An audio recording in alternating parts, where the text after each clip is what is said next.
Hoy vamos a tener el estudio del Salmo número 43 y posiblemente iniciemos con el Salmo número 44.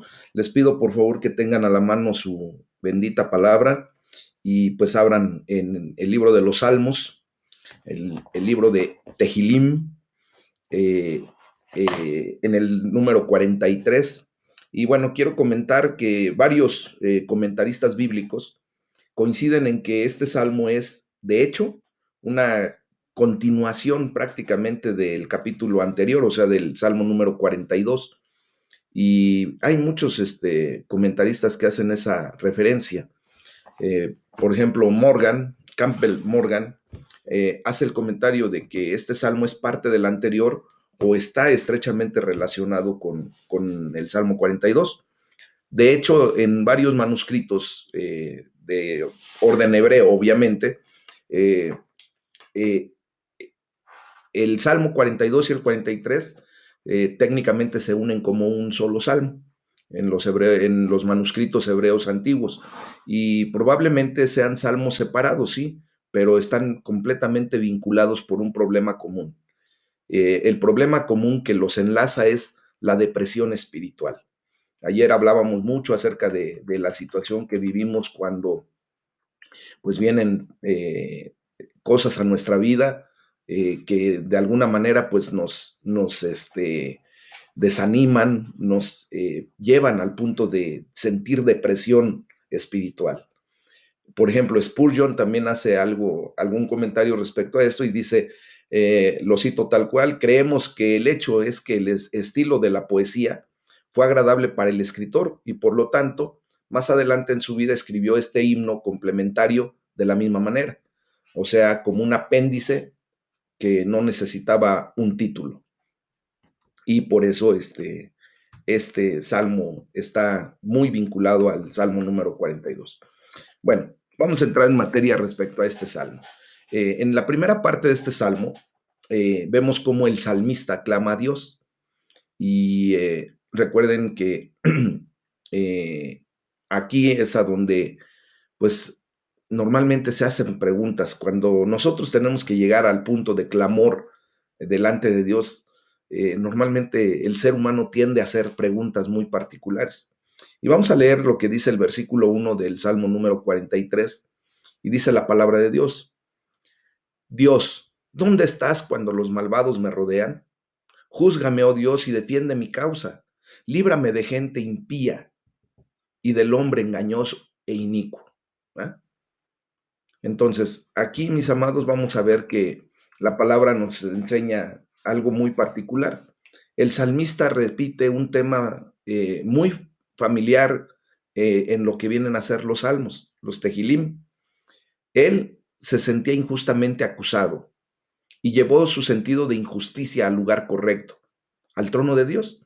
Recuerden que nuestro Dios es nuestro juez verdaderamente y Él se levanta como un juez, el único, el verdadero, ¿verdad? Y por eso declaramos a Jehová Sidkenu. En este sentido, por eso el salmista dice: júzgame, tú júzgame, oh Dios. Eh, él dejó que su vindicación estuviera en manos de Dios, que realmente fuera Dios el que juzgara la causa. Y así como es Dios un árbitro imparcial, que pusiera las cosas en orden y sobre todo en el orden divino. Y nosotros tenemos que llegar a ese punto en nuestras vidas, mis amados, que Dios juzgue las causas que vivimos, y si nos ha de dar una reprimenda a nosotros porque estamos haciendo algo incorrecto, pues que nos corrija, ¿verdad? Y si estamos haciendo lo correcto, bueno, pues que Él nos vindique y de esa manera estar completamente bien. Entonces, el salmista le dice a Dios que lo libre de gente impía, del hombre engañoso e inicuo. ¿Por qué? Pues porque conocía la dificultad de tratar con ese tipo de gente. Recuerden que una persona que no conoce y no tiene el temor de Dios, pues normalmente se dirige mentirosamente, se dirige en una condición de injusticia, ¿verdad? ¿Por qué? Pues porque no tiene el temor de Dios, porque no solamente hacen lo malo, sino que también saben cómo encubrir con engaño lo que hacen malo. Les he abierto mi corazón respecto a este tipo de actitudes que toma el ser humano en mi persona, pues antes de conocer a nuestro Señor Jesucristo, antes de que Dios tuviera misericordia de mí en ese sentido y saliera a mi encuentro, pues yo tenía este tipo de conductas, ¿verdad? Sabía cómo mentir, sabía cómo encubrir mis malas acciones con mentira, con engaño. Por ejemplo, yo les he comentado cuando pues a mí me daba lo mismo comprar cosas robadas y venderlas a un precio normal, pues para ganar más dinero. Y mi respuesta cuando me decían, oye, es que estás haciendo mal, ¿por qué compras cosas robadas? Decía yo, bueno, yo no estoy robando. A final de cuentas, yo pago lo que me venden. Pero pues, obviamente yo sabía que estaba haciendo algo incorrecto, pero no me importaba. Era un impío, ¿verdad? Entonces, cuando Dios viene a nuestro encuentro, pues empieza a ser un cambio radical en nuestra forma de ser y de pensar. Entonces, es por eso que el salmista, ¿verdad? En esta situación tan difícil, pues hace lo correcto, clama a Dios para que ponga las cosas en orden. Y por ejemplo, yo sé, ahora entiendo que en algún momento algún hijo de Dios al que yo le provoqué un daño al tener ese tipo de conductas equivocadas, al actuar inicuamente, ¿verdad? Le hice un daño y él clamó a Dios, pues hizo lo correcto. Dios puso en orden mi vida, me llamó y empezó a trabajar en mi carácter, en mi conducta, y ahí es a donde nosotros empezamos a caer en la gran bendición de ser juzgados por Dios y ser corregidos por Dios. Entonces, cuando tú tengas una situación de esta naturaleza, pues corre a Dios, clama a Él, dile, Señor, ve la situación que estoy pasando, por favor, líbrame de este tipo de personas, ¿verdad? Y ayúdame, júzgame si yo estoy haciendo lo incorrecto, enséñame, corrígeme, y si estoy haciendo lo correcto, pues pon las cosas en orden, porque yo posiblemente no puedo, porque no está en mi potestad el meterme en la cabeza de alguien como para poder organizarle las ideas y que haga siempre lo correcto, ¿verdad? Entonces, es así, mis amados. Eh, Después en el versículo 2 se nos muestra otra pregunta, prácticamente. ¿Por qué pareces tan distante de mí, Dios? Entonces, no nos damos cuenta que no solamente pregunta a dónde está Dios cuando los malvados rodean la vida de una persona recta delante de Dios, sino que ahora el salmista está sintiendo que está muy distante de él. Y dice el versículo 2, pues que tú eres el Dios de mi fortaleza. ¿Por qué me has desechado? ¿Por qué andaré enlutado por la opresión del enemigo? Bueno, el salmista, si no tuviera una relación con Dios, pues no tendría este problema, ¿verdad? Por eso dice, pues que tú eres mi Dios, el Dios de mi fortaleza. El salmista amaba al Señor, lo conocía y su confianza estaba en la fortaleza que Dios le daba y no en su propia fuerza. Por lo que se preguntaba dónde está Dios en su momento crítico de necesidad.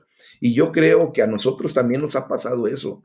Ahora que ya conocemos a Dios y cuando de repente las cosas se salen de nuestro control, empiezan a hacer cosas, se empiezan a vivir cosas que no quisiéramos vivir, al conocer a Dios, pues ya tenemos esa condición. Bueno, pues ¿dónde está Dios, verdad? ¿Por qué me siento como si no está haciendo nada a favor mío, si yo estoy haciendo lo correcto? Y por eso el salmista también preguntaba, ¿por qué me has desechado? ¿Por qué andaré enlutado por la opresión del enemigo? Como vemos, esa repetida pregunta del por qué es familiar para las personas de fe que son probadas. Cuando tú y yo hemos depositado nuestra fe y nuestra confianza en Dios, ¿verdad? Pensamos de repente que todo tiene que ir perfecto, que no va a haber problemas, que una vez que entregamos nuestra vida al Señor, el Señor al tomar nuestra vida en sus manos, nos quitaría de cualquier situación problemática o difícil o dolorosa que pudiéramos vivir. Y por eso hacemos ese tipo de preguntas. ¿Por qué, Señor? ¿Por qué me pasa esto? ¿Por qué no tengo dinero? ¿Por qué tengo enfermedad? ¿Por qué tengo angustia? ¿Por qué tengo necesidad? Y así como el salmista, ¿verdad? Se preguntaba por qué Dios no hacía las cosas de acuerdo con su pensamiento, del pensamiento del salmista, ¿eh? Y especialmente cuando la respuesta podía parecer evidente, ¿por qué no actuaba Dios? Bueno, quiero decirles que si Dios nos está permitiendo pasar por valle de sombra, por desierto, por dificultad, es porque Dios tiene un propósito muy específico y nos está haciendo madurar, nos está haciendo crecer. Así de sencillo es. Y en ese sentido, si tú verdaderamente has puesto tu confianza en Dios, pues tienes que aceptar también que la voluntad de Dios, al ser buena, agradable y perfecta, te está llevando a madurez. Y a lo mejor para ti es doloroso, sí, pero sinceramente es lo mejor que puede venir a tu vida. Es lo que necesitas en este momento para que tú puedas seguir creciendo en el Señor, seguir aumentando tu fe, seguir realmente poniendo las cosas en el orden correcto, sabiendo que Dios tiene el control de todo y que Él sabe hasta qué momento tiene que pasarte por el crisol y darle la gloria a Dios y darle gracias a Dios porque estamos en sus manos, porque a final de cuentas Él nos va a llevar a la gloria eterna. Así es esto. ¿Ah? Ya en la segunda parte del versículo 3, pues vemos cómo el salmista pide y tiene la clara idea de que necesita ser guiado por la luz y la verdad de Dios. Y por eso dice ahí en el Salmo 43, versículo 3, dice, envía tu luz y tu verdad, estas me guiarán. Bueno, pues el salmista sabía que su propia luz, su propia verdad, nunca van a ser suficientes. La verdad del ser humano, la luz del ser humano, el conocimiento del ser humano como tal, nunca va a ser suficiente. Nosotros necesitamos la luz y la verdad de Dios. ¿Por qué? Porque eso, la luz y la verdad de Dios, no están dentro del hombre mientras no tengamos el temor reverente del Señor y no, mientras no aceptemos que Dios necesita enviar su luz y su verdad, porque de otra manera no las podemos tener. No tenemos la capacidad, mis amados, de ir y comprar la luz o la verdad de Dios a la ferretería, ¿verdad? Dios tiene que enviarla a nuestras vidas. Y por eso es necesario que constantemente estemos orando a Dios porque envíe esa luz y esa verdad y recibirla de la mejor manera por fe.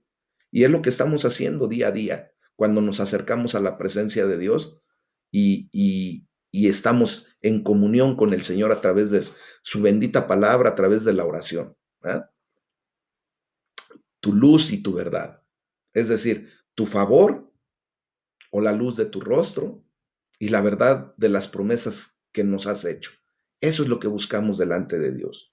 Porque esto, la luz y la verdad de Dios, de Cristo, son lo que verdaderamente guía nuestros pasos en este mundo de oscuridad, en este mundo en donde la verdad, pues la tendencia siempre va a ser a la perdición. Entonces nosotros necesitamos la guianza divina. Y esta es una oración de sumisión que hace el salmista y que la verdad nosotros tenemos que tomarla como nuestra, como toda la palabra de Dios.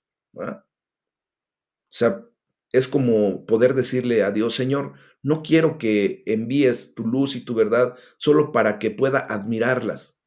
Quiero someterme a tu luz y a tu verdad y hacer que me guíen. Necesito un líder. Así que por favor, Padre Celestial, Hashem, eterno, amo del universo, guíame. ¿Verdad? Así es como tenemos que orar, mis amados. Entonces, esto da inicio ahora a la procesión de alabanza del salmista. Él comenzó en depresión. Si nos damos cuenta, estas declaraciones del versículo 1, 2 y la primera parte del versículo 3 inician con una actitud depresiva, pero ahorita vamos a ver cómo este salmo termina alabando a Dios. Aquí empieza con la luz y la verdad de Dios guiando el camino. Entonces, Spurgeon hace un comentario respecto a esto y dice, no buscamos la luz para pecar, ni la verdad para ser exaltados por él, sino que buscamos que se conviertan en nuestra guía muy práctica para la comunión más cercana con Dios. Por eso ustedes y yo buscamos la luz y la verdad de Dios. Ujú. No para que tengamos una vida disoluta y para que solamente el Señor nos exalte. No, la buscamos para que se conviertan en guía práctica para estar cada vez más cerca de Dios. Amén. Y bueno, entonces atendemos ya a la segunda parte de este salmo, en donde el salmista describe su respuesta a la respuesta venidera de Dios. Y en el versículo 3, pero en la parte B, o en la segunda parte de este versículo, hay como un comentario de el salmista dice, cuando respondas a mi oración, pues iré a tu casa. Entonces, dice el versículo 3 en la parte B, me conducirán a tu santo monte y a tus moradas. Entonces, el plural de esta declaración, me conducirán, se refiere a la luz y la verdad del mismo versículo. O sea, lo que verdaderamente nos conduce al santo monte de Dios es la luz y la verdad de Dios. Entonces, el salmista quería que la luz y la verdad de Dios lo llevaran a un lugar específico. ¿A dónde? A su santo monte, a sus moradas. Y allí es a donde nosotros, en donde verdaderamente encontramos el descanso, el deleite, el placer de esta vida. Y ya no nos vamos por la superficialidad que el ser humano trata de vivir. Ahora llegamos a un lugar específico en donde la presencia de Dios se manifiesta en todo momento. Y aquí está el segundo paso en la procesión de alabanza. Guiado por la luz y la verdad de Dios, el salmista llegó al tabernáculo, a la tienda del encuentro con Dios. Cualquier lugar donde el pueblo de Dios se reúna para encontrarse con Él puede convertirse en un tabernáculo. Ahora, ya entendimos a la luz del Nuevo Testamento que ustedes y yo, pues somos el templo de Dios, ¿va? El templo viviente, no hecho de manos humanas, en donde Dios quiere manifestarse cuando abrimos nuestro corazón, cuando verdaderamente la luz y la verdad de Dios son lo que nos guía y entonces llegamos a la presencia del Señor. Ahora tenemos acceso con seguridad y confianza hasta ese lugar santísimo, ¿verdad? Y ahora ustedes y yo podemos encontrarnos con nuestro Padre Celestial en cualquier momento, en cualquier lugar. Solamente tenemos que hacer una introspección, recogernos a nosotros mismos y orar desde lo profundo de nuestro corazón al Rey. Y Él se manifiesta. Entonces, tu santo monte y a tus moradas, pues aquí vemos cómo el salmista quería ir al tabernáculo del encuentro. Y lo deseaba, ¿por qué? Porque el salmista sabía que el Señor estaba allí de una manera especial. El salmista sabía que el pueblo de Dios está allí. El salmista sabía que es un lugar donde puede enfocarse en Dios. Ahora tenemos la bendición de vivir la experiencia día a día. En este momento, por ejemplo, estamos en la presencia de Dios, mis amados. Al iniciar nuestra actividad con una oración, ¿verdad? Pidiéndole al Espíritu Santo que se derrame, dándole la bienvenida a nuestra vida, a este estudio, a este foro, pues estamos en esa comunión íntima con el Padre Celestial. Y sobre todo porque estamos escuchando la voz de Dios a través de su palabra. Entonces, aquí es cuando en el versículo número 4, ¿verdad? El salmista reconoce que cuando Dios responde a las oraciones, pues Él le alaba. Y recordemos que la respuesta de la oración no necesariamente tiene que ser lo que nosotros queremos. Aquí es a donde ya tenemos que estar poniendo bien claras las ideas. La respuesta de Dios siempre vendrá. Ustedes y yo oramos y Dios responde. Ahora, ya tenemos que reconocer y entender que si Dios responde de una manera en que nosotros no hubiéramos querido, de todos modos es una respuesta. Y la respuesta a nuestras oraciones tiene que llevarnos a la adoración, a la alabanza. Y por eso dice el versículo 4, entraré al altar de Dios, al Dios de mi alegría y de mi gozo, y te alabaré con arpa, oh Dios, Dios mío. ¿Ah? Entonces, entraré al altar de Dios. Fíjense qué hermoso es esto. Lleno de fe, el salmista anticipó la respuesta de Dios a su oración y declaró que ofrecería sacrificios, o sea, ir al altar. Cuando nosotros llegamos a la piedra del ara, al altar mismo, a la piedra del sacrificio, pues es justamente para ofrecer eso. Y él lo haría cuando llegara la respuesta. Obviamente, entendió que la respuesta llegaba en cuanto él levantaba su oración. Y esto no sería un sacrificio de expiación por el pecado, sino que sería un sacrificio de gratitud y de celebración de la comunión que tenía estrecha con Dios. Una oblación, ¿verdad? Entonces, en ese entendido, esta era la tercera parada de la procesión de alabanza, o sea, el altar. Dice el comentarista Morgan, el camino a Dios es siempre el camino del altar. El camino al altar se abre mediante el envío de la luz y la verdad de Dios, porque es lo que nos dirige hacia ese lugar. Entonces, cuando seguimos la luz y la verdad del Señor, pues nos llevará siempre a su altar. La cruz, por ejemplo, donde Jesús fue entregado como sacrificio por nuestros pecados. La luz y la verdad de Dios siempre nos van a llevar a la cruz para entender lo que sucedió allí, el intercambio de vidas, tu vida por la vida de Jesucristo, tus pecados por la redención, tu maldad por la gracia de Dios. Entonces, entendemos eso solamente cuando seguimos la luz y la verdad de Dios. Recordemos lo que el escritor del libro de los Hebreos declaró ahí en Hebreos 13:10. Tenemos un altar, dice la palabra, del cual no tienen derecho de comer los que sirven al tabernáculo. Y aquí probablemente se refería a la provisión de Dios en la cruz, la ofrenda suprema en el altar supremo de Dios. Entonces, ustedes y yo ahora podemos ir al altar de Dios yendo con fe a la cruz de Jesús y pensando profundamente en su obra y sobre todo en su victoria, allí donde venció a la muerte. Amén.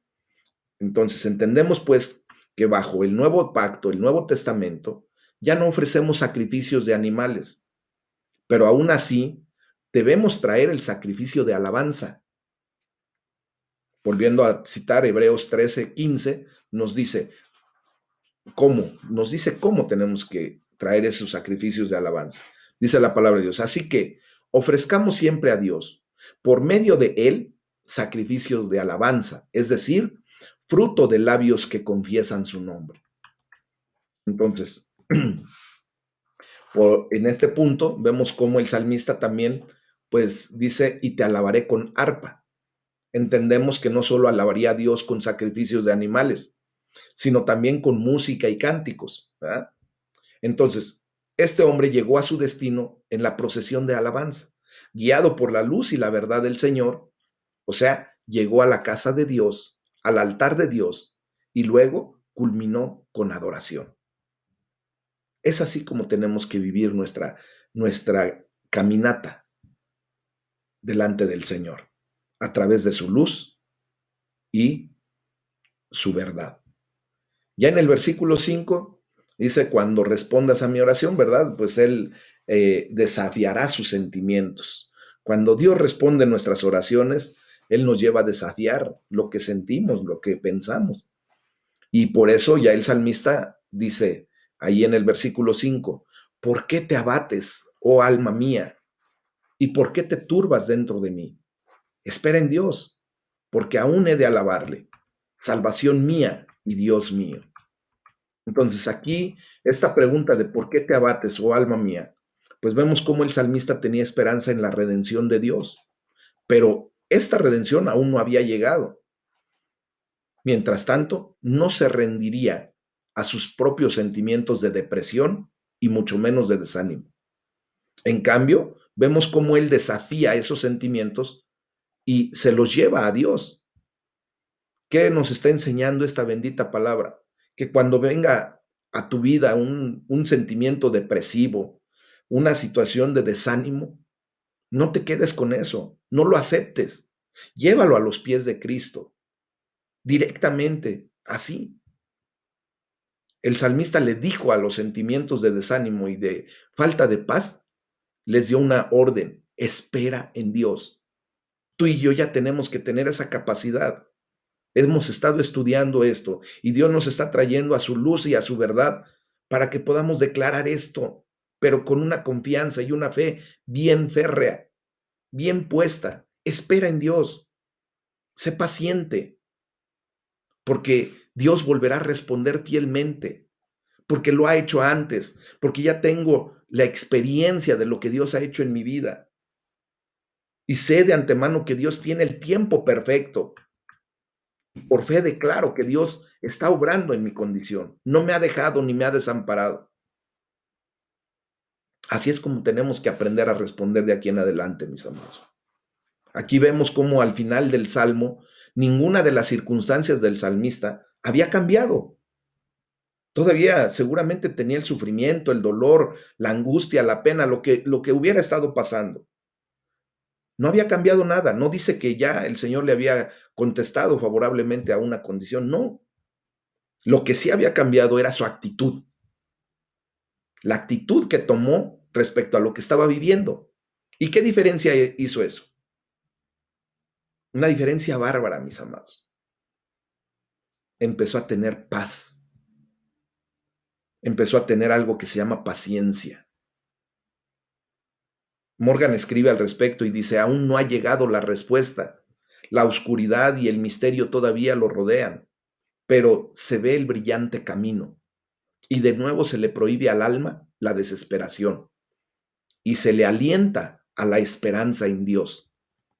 Tú y yo ya tenemos el derecho y la autoridad para darle instrucciones a nuestra alma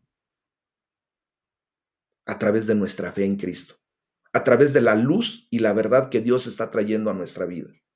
Esto es lo que tenemos que aprender a ejecutar correctamente. ¿Por qué te abates, oh alma mía? Tranquila, espera en Dios. Tú y yo ya sabemos. Es como hablarnos a nosotros mismos, a nuestra alma. Alma, tú y yo ya sabemos que Dios ha actuado, que Dios nos ha sacado adelante de muchas otras cosas que hemos vivido en el pasado. Así es que, hey, el día de hoy, tú te tienes que poner tranquila, alma mía. Esperemos en el Señor. Él sabe en el momento en que va a poner las cosas en la condición correcta. Amén. Y también le tenemos que dar una instrucción muy específica a nuestra alma, al decirle: porque aún he de alabarle. Mis amados, cuando empezamos a hacer esto, nuestro ser completo empieza a ponerse en el orden, porque tú y yo tenemos el derecho de alabar a Dios. Nuestro Señor Jesucristo ganó ese derecho para ti y para mí en la cruz del Calvario. Hemos de alabar a Dios en las buenas y en las malas, en todo lo que nos suceda, en las aparentemente malas, porque ustedes y yo ya no podemos decir que algo malo nos está ocurriendo. No, es una apariencia que de repente tenemos y que muchas veces el enemigo usa muy, muy fuerte para desviar nuestra atención. Son aparentemente cosas malas que nos pasan porque sabemos, a final de cuentas, por la emuná, por la fe auténtica, que todo eso Dios lo está utilizando para bendición nuestra. Y por eso es aparentemente malo. Entonces, el estribillo del por qué aún he de alabarle vuelve al conflicto entre la fe y la duda, pues al contraste entre el presente y el futuro, y a la esperanza de que todavía lo alabaré. Así debe ser. A final de cuentas, nuestra alabanza tiene que ser de continuo, de aquí en adelante. Y la declaración de salvación mía, pues todos ustedes y yo sabemos que necesitamos salvación y Dios es el único que puede traer salvación a nuestra vida. La paz y el gozo que provienen de confiar y de alabar a Dios es lo que nos ayuda para comprender que necesitamos a un Salvador. Amén. Bueno, pues entonces quisiera preguntarle a cada uno de ustedes, ¿existe una cura verdadera para la depresión? ¿Ustedes qué piensan? Yo les voy a contestar a la luz de la palabra. Sí existe una verdadera cura para todo tipo de depresiones, pero no está en nosotros. Esa cura está en Dios. La cura es buscar el rostro de Dios, la presencia de Dios. Ujú. Para que nuestra alma no quede abatida, sino que veamos lo que dice el salmista. Eso es lo que hace, darle instrucciones a su alma para buscar a Dios constantemente. Entonces, piense bien que la fe puede tener una larga lucha contra el miedo, contra la depresión, contra la angustia, pero la fe tendrá la última palabra. Y esa palabra siempre será mi salvación y mi Dios. Así, esa es la fe. La fe nos tiene que llevar a entender que la victoria la tenemos en la declaración completa de la salvación que tenemos en Dios y que es Dios mismo el que nos la da. Amén. Este es el fin del Salmo número 43 y pues vamos a atender, mis amados hermanos, al Salmo número 44. Vamos a iniciarlo. Así es que, por favor, nuevamente abran ahí su Biblia. Y aquí, pues, se nos ofrece la condición o la situación de contados como ovejas para el matadero. Ese es el Salmo 44. Y bueno, al igual que con el Salmo 42, este salmo se titula Al músico principal, masquil de los hijos de Coré. Estos hijos de Coré, recuerden que son levitas de la familia de Coat. Entonces, el Salmo 44 habla de la nación de Israel en una temporada de gran derrota y están clamando a Dios por el rescate de sus vidas. Entonces, algunos comentaristas han pensado que fue un salmo del periodo del exilio o incluso posterior al exilio, en los días de los macabeos. Recuerden que en los días de los macabeos técnicamente pudiera ser por ahí del año 450 antes de Cristo, cuando viene el silencio de parte de Dios y pudiera suceder que este salmo se escribió en algún periodo previo a esta condición, ¿ok? Sin embargo, fíjense que también hay motivos suficientes para mantener este salmo en los días de la monarquía de Israel, cuando eran los reyes de Israel lo que vivían el pueblo de los judíos. En ese sentido, pues vamos a ver que en la primera parte de este salmo se nos dan las grandes victorias de Dios para el pueblo de Israel en el pasado y en el presente. Y bueno, entre los versículos del 1 al 3 viene la victoria de Dios para Israel en los días de la conquista de Josué. Entonces, aquí la palabra de Dios nos dice, léanlo conmigo: oh Dios, con nuestros oídos hemos oído, nuestros padres nos han contado la obra que hiciste en sus días, en los tiempos antiguos. Tú con tu mano echaste las naciones y los plantaste a ellos, afligiste a los pueblos y los arrojaste, porque no se apoderaron de la tierra por su espada, ni su brazo los libró, sino tu diestra, y tu brazo y la luz de tu rostro, porque te complaciste en ellos. Bueno, aquí, mis amados, vemos cómo el salmista recibió un legado especial de sus padres, de su generación anterior. Y por eso dice, nuestros padres nos han contado la obra que hiciste en sus días. Bueno, esos padres tuvieron cuidado de contarles lo que Dios hizo en las generaciones pasadas. Recuerden que los judíos, aparte de tener la Torá, ¿verdad? Que es la ley escrita, lo que ahora nosotros tenemos también en nuestras manos como la bendita palabra de Dios, también tienen el Talmud. El Talmud es propiamente esa enseñanza verbal que va de generación en generación, recordando siempre lo que Dios ha hecho por el pueblo de Israel. Y entonces esto viene a darnos una enseñanza de que nosotros tenemos que aprender a contarle a nuestros hijos lo que Dios ha hecho en nuestra generación para que en la generación de nuestros hijos tengan un antecedente y sepan que hemos confiado en un Dios de ayer, de hoy y de siempre, que va de generación en generación. Amén. Entonces, este es el punto clave, mis amados, para que nosotros, independientemente de que sean hijos naturales o hijos espirituales, aprendamos a transmitir a través de nuestro testimonio lo que Dios ha hecho, porque esto nos da pie y fundamento para lo que Dios hará. Amén. Entonces, Trapp hace un comentario respecto a esto y dice, hicieron sus bocas como si fueran libros, en los que los nobles actos del Señor pudieran ser leídos para su alabanza y para atraer el corazón de sus hijos hacia Él. Entonces, aquí tenemos que tener esta enseñanza muy, muy bien, mis amados. Dice también la palabra, tú con tu mano echaste las naciones y los plantaste a ellos. Bueno, los de la generación anterior le habían contado al salmista sobre la gran obra que Dios hizo cuando expulsó a los cananeos y plantó a Israel en la tierra que había prometido a los descendientes de Abraham, Isaac y Jacob. ¿Ah? Por eso se data esta situación, este comentario se remonta para lo que sucedió en la vida de Josué, cuando entra propiamente a la tierra prometida, ¿verdad? Ahí en Jericó y todo lo que sucedió. Entonces dice la palabra de Dios, porque no se apoderaron de la tierra por su espada.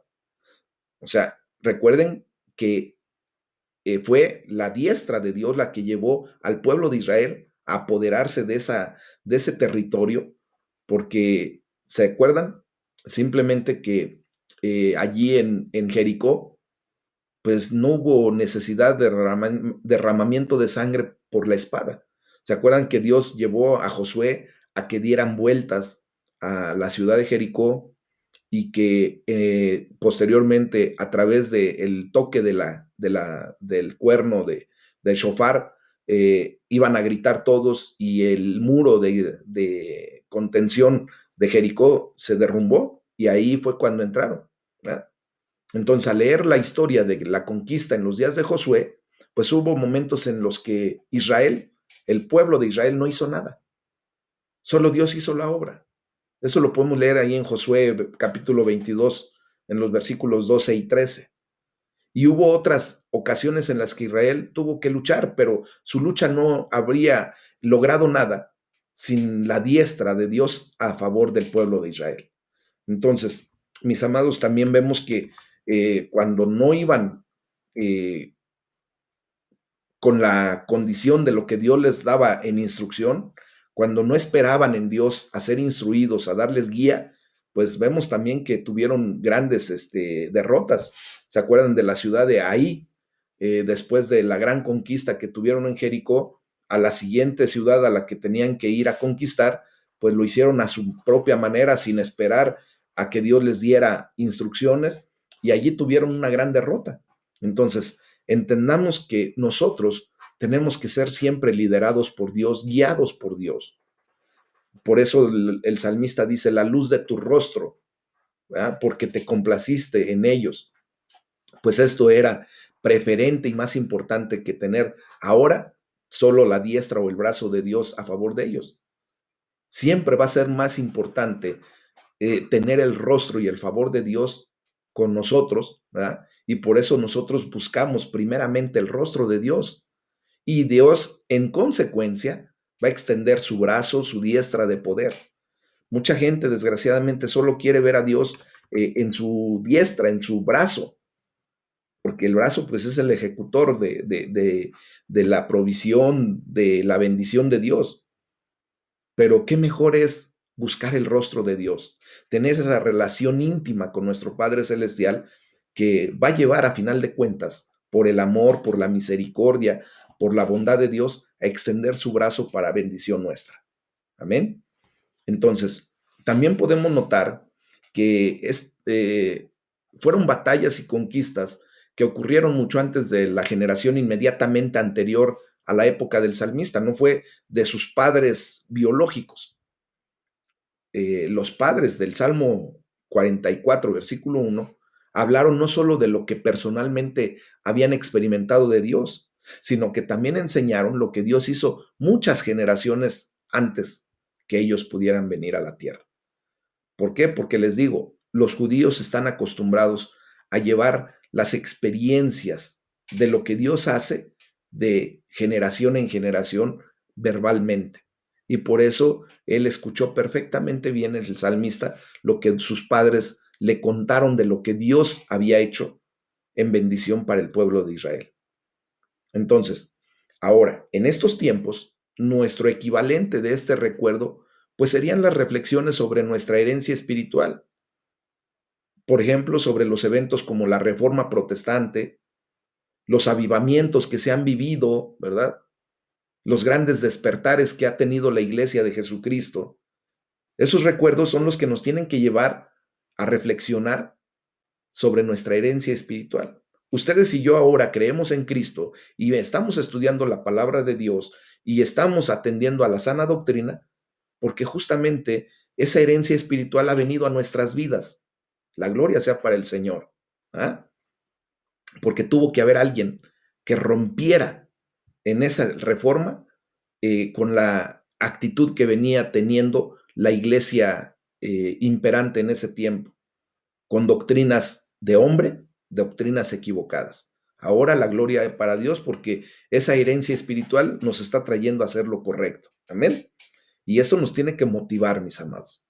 Nos tiene que llevar a despertar, a tener también avivamientos entre nosotros, porque es así lo que Dios quiere que hagamos. Llevar la palabra de Dios. Amén. Y enseñarle a nuestras generaciones lo que Dios es capaz de hacer. Bueno, ya del versículo 4 al 8 hay una oración confiada por la victoria de Dios para Israel en los días del salmista. Y dice la palabra de Dios, tú, oh Dios, eres mi rey. Manda salvación a Jacob. Por medio de ti sacudiremos a nuestros enemigos. En tu nombre hollaremos a nuestros adversarios. Porque no confiaré en mi arco, ni mi espada me salvará. Pues tú nos has guardado de nuestros enemigos y has avergonzado a los que nos aborrecían. En Dios nos gloriaremos todo el tiempo y para siempre alabaremos tu nombre. Selah. Bueno, mis amados hermanos, aquí hay un punto de un llamado a reflexión, a tener paz en nuestro corazón para entender claramente lo que esta declaración, este pasaje bíblico nos quiere enseñar. Dice la palabra de Dios, tú, oh Dios, eres mi rey. Manda salvación a Jacob. Bueno, pues aquí el salmista recibió un regalo de parte de sus padres. Esos relatos de la gran obra de Dios en el pasado. Y ese regalo tuvo un precio. Hizo que el salmista se sintiera insatisfecho con la sensación de que Dios no estaba haciendo las mismas obras en su propia época, en su vida.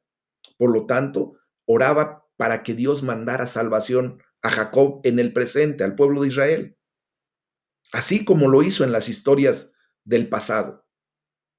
Mis amados, hoy también podemos hacer eso, ¿verdad? Sentir insatisfacción, pero una insatisfacción santa, para poder pedirle a Dios, ¿verdad? Que venga a nuestro encuentro, que nos saque de la condición presente que podamos estar viviendo, como lo ha hecho en el pasado.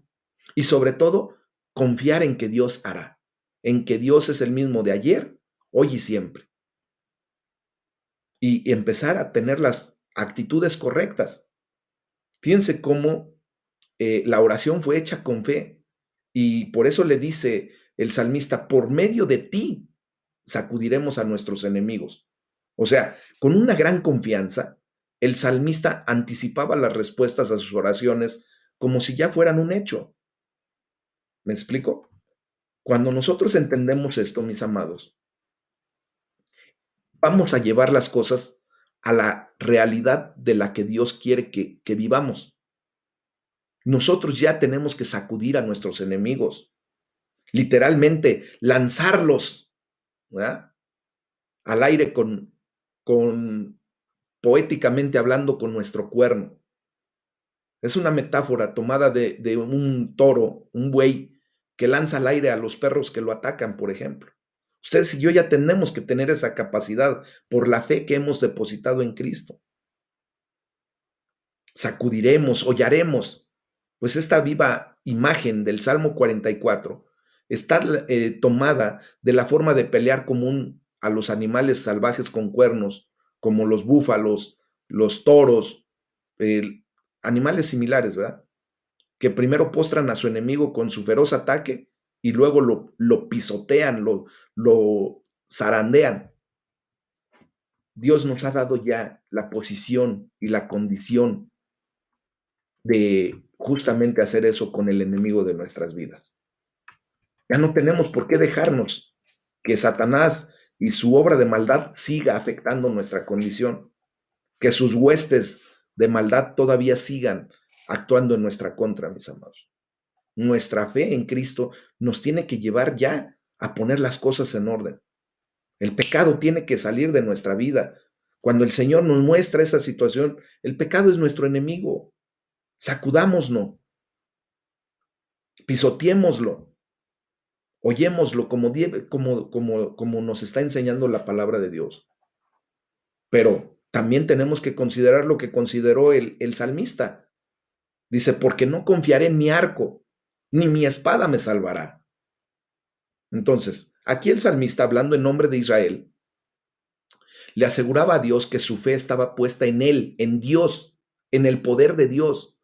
No estaba puesta su fe o su seguridad en su propia fuerza o habilidad. Y es lo que tenemos que entender ustedes y yo. No es con nuestra fuerza, no es con nuestra habilidad, no es con nuestra juventud, no es con nuestra inteligencia. No, nuestra fe nos tiene que llevar a que es el poder de Dios, la luz de Dios, la guianza de Dios la que nos va a sacar adelante. Horn, un escritor, dice, tanto en la guerra espiritual como en la guerra temporal, se deben usar los medios designados, pero no se debe confiar en ellos. El hombre debe luchar, pero es Dios quien da la victoria. Y a Él se le debe atribuir la alabanza, el poder y la gloria. Entonces, si se dan cuenta, Dios nos está dando la guianza para poder hacer las cosas correctamente.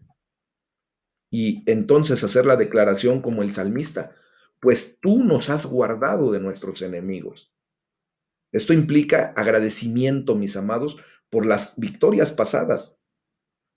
Esto implica que tengamos siempre en mente lo que Dios ha hecho por nosotros. ¿Qué es lo que Dios ha hecho por ti hasta este momento? ¿Puedes tener agradecimiento por lo que Dios ha hecho en tiempos pasados sobre tu vida? Yo estoy agradecidísimo, mis amados, por la victoria que Dios me dio en el momento en que Él salió a mi encuentro, que tuvo misericordia de mí y me dio la victoria sobre el pecado, sobre el enemigo, al traerme a la vida nueva, al venir a ese nuevo nacimiento en Cristo Jesús. Entonces, eso yo lo tengo que estar agradeciendo constantemente. Tener en mi mente lo que Dios ha hecho por mí. Fíjense cómo el salmista no hablaba como si Dios no hubiera hecho nada como esto antes de su propia generación. Él estaba consciente de lo que Dios ya había hecho. Y por eso declara y dice, en Dios nos gloriaremos todo el tiempo y para siempre alabaremos tu nombre. Bueno, aquí podemos suponer que esta alabanza era tanto por lo que Dios había hecho, o sea, en el pasado lejano y hasta en el pasado reciente, y también como en anticipación por lo que Dios haría en respuesta a la oración presente. O sea, en todo tiempo tenemos que alabar a Dios. En este punto, por ejemplo, podríamos esperar que el salmo fuera un salmo de acción de gracias, un salmo de alabanza o un salmo de confianza. ¿Va? Y la primera palabra del Salmo 44, versículo 9, cambiará el tono por completo, mis amados. Porque dice, pero nos has desechado. Ya en el versículo 9, eso lo vamos a ver mañana. Así es que los voy a dejar en suspenso. ¿Va? Pero hay una declaración de Selah. Acuérdense que la palabra Selah, aquí vemos cómo entra una pausa. Como primero reflexionemos. Como cuando estamos a punto de tener una situación de cambio, primero relajarnos, tranquilos. Vamos a ¿cómo se llama? Meditar en lo que hemos leído hasta este momento de este salmo. Porque a partir de mañana, el día de mañana, pues vamos a ver en la segunda parte de este salmo, porque por eso se divide así en estas dos secciones, vamos a ver ahora la crisis, la decepción y la confianza final del pueblo de Israel. Y es lo que de repente nos pasa a nosotros. ¿Eh? Empezamos a tener esa algarabía, ese gozo, esa efervescencia de recordar lo que Dios ha hecho en nuestra vida y de que Dios va a poder seguir haciendo muchas cosas en nuestra vida, pero tenemos que meditar que estamos todavía en este mundo y somos hombres. Y hombres que de repente todavía caemos en pecado. Y entonces vendrá una situación diferente.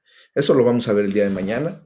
Les voy a pedir que por favor lean el capítulo 44, el Salmo 44, del versículo 9 en adelante, y vamos a ir avanzando como Dios nos lo está permitiendo. Amén.